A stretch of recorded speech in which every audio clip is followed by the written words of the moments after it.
For millions, it's the non-negotiable ritual that marks the beginning of the day. A dark, warm, and comforting promise of focus and energy. You breathe in that rich aroma, feel the first bitter sip, and the fog in your mind begins to lift. This isn't just a drink, it's a lifeline. But for just as long, a whisper of fear has followed every single cup. A question that hangs in the air with the aroma of roasted beans: is this daily ritual a secret danger to our hearts? From our grandparents to our doctors, we've heard the warnings. The jitters, the palpitations, the racing pulse, are these simply minor side effects, or are they the first alarms of a bigger problem? Today, we're cutting through the noise. We're leaving the old wives' tales behind and diving deep into the science. We're going to give you the definitive, evidence-based answer to one of the biggest questions in modern health. So, pour yourself a fresh cup, get comfortable, and let's finally find out the truth.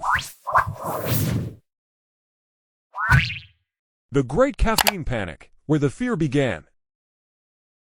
The fear isn't just a random anxiety, it has a dark history. The conversation around coffee and heart health has been dominated for decades by one molecule: caffeine. The logic was simple, and on the surface, it made perfect sense. Caffeine is a powerful stimulant. It makes your heart beat faster.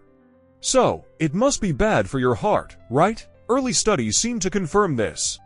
They linked coffee consumption to an increased risk of heart attacks and high blood pressure. These headlines created a panic, and a generation of people were told to cut back on their morning brew. But here's the problem with those early studies: they were often fatally flawed. They didn't account for what scientists call confounding factors. Think about the average coffee drinker in the 1970s and 80s. They weren't just drinking coffee. They were often also smoking, leading a sedentary lifestyle, and eating diets high in saturated fat and processed foods. The studies simply saw that people who had heart attacks also drank a lot of coffee, and they wrongly concluded that coffee was the cause. They were mistaking correlation for causation. It was like saying, because people who use umbrellas don't get wet, umbrellas cause rain to stop. The studies were missing the bigger, more critical picture. The new science, a surprising twist. Fast forward to today, the way we do science has changed.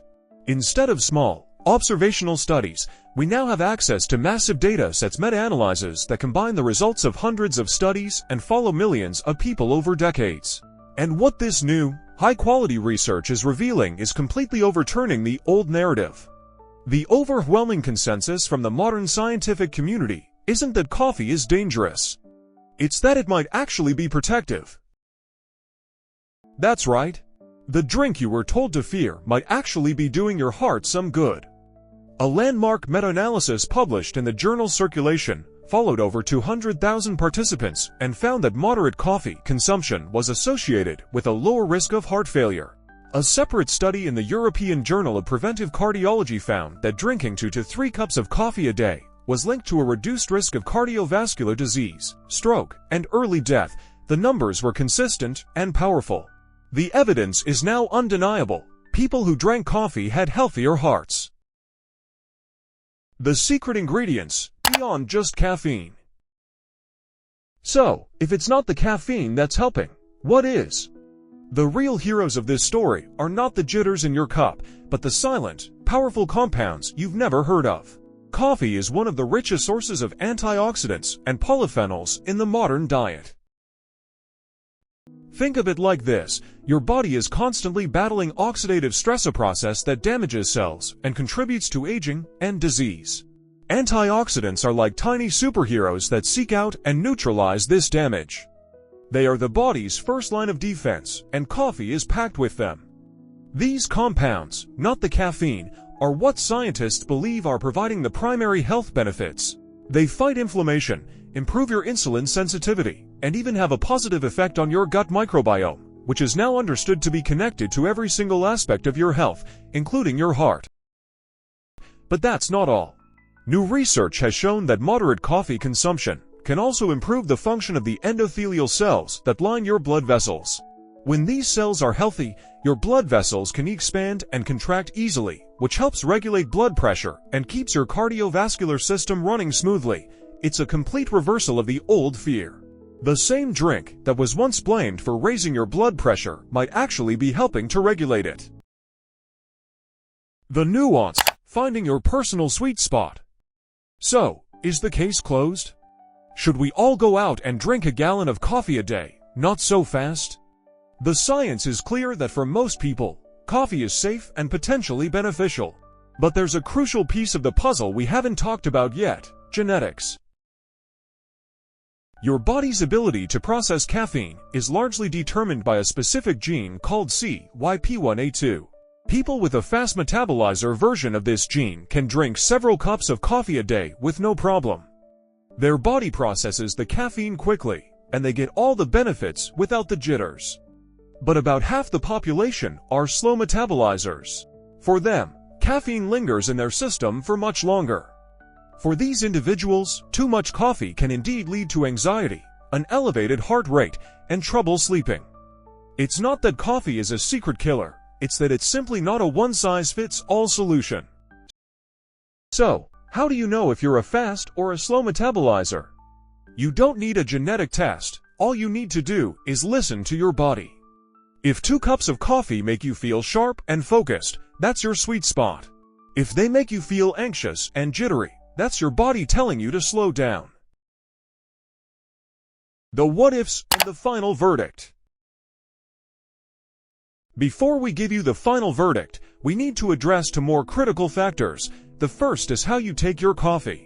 A plain cup of black coffee is a very different thing from a 500-calorie sugary monstrosity filled with syrups, whipped cream, and artificial flavors. The research on coffee's benefits is almost exclusively on black coffee or coffee with a small splash of milk. When you load it up with sugar and unhealthy fats, you are essentially erasing all the potential benefits and replacing them with a serious hit to your metabolic and heart health. So, keep it simple. The second factor is pre-existing conditions. If you have a known heart condition, high blood pressure, or a history of arrhythmia, it is absolutely crucial that you consult with your doctor before making any changes to your caffeine intake. The general population studies may not apply to your unique situation. This is a conversation you need to have with a medical professional who knows your health history. So, let's wrap this up. Is your daily coffee dangerous for your heart? The overwhelming scientific consensus says a definitive no. The old fears were based on flawed research and a fundamental misunderstanding of how the body works. Today, we know that for the vast majority of people, moderate coffee consumption is not just safe, but it may even provide significant protective benefits. The real secret isn't a magical pill or a new superfood. It's about listening to your body, understanding the difference between a natural benefit and an artificial boost, and treating your daily coffee ritual not with fear, but with a new respect for the complex science inside every single cup. So, go ahead, enjoy your brew. Your heart might just thank you for it. What's your coffee story? How many cups do you drink a day? Share your thoughts in the comments below, and don't forget to like this video and subscribe to our channel for more fact-based health content.